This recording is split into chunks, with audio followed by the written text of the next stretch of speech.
আগামী 5 বছরে আমরা 20,000 কিলোমিটার নদী, খাল, বিল এগুলো খনন করব। শুধু খনন না, উচ্ছেদ করব। জি।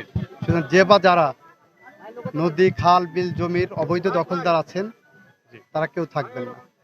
মত বিনিময় করব সংশ্লিষ্টদের সাথে, ভুক্তভোগীদের সাথে এবং বিচার বিভাগের সাথে কথা বলে কার্যকরী যে পদক্ষেপ আমরা সুপারিশ আকারে পাবো, আমরা চেষ্টা করব সেই পথ ধরে এগিয়ে। আপনাদের স্ট্যাটিস্টিক্সটা মনে হয় সঠিক নাই, 2 শতাধিক নাই, অনেক কম আছে। তবে এ বিষয়ে আমাদের দৃষ্টিগোচর হয়েছে, আমরা পদক্ষেপ নিচ্ছি। বিকাশ পেমেন্টে 10,000 টাকার বেশি অফার, শপিং চলছে তো। প্রথম কথা হলো, এনসিপি অর্ধেক বুঝে এই কমেন্টটা করেছে। আমরা পার্লামেন্টে এর জবাব দেব। ওনাদের এই অভিযোগটা সঠিক নয়। আমরা বিএনপি জুলাই সনদকে শ্রদ্ধার সাথে নিয়েই জুলাই সনদের আলোকে আমরা পথ হেঁটে যাব। আমরা কোনো ইমোশনের জায়গায় নাই। আমরা ইমোশন এবং আইন দুইটাকে একসাথে নিয়ে আমরা এগিয়ে যাচ্ছি।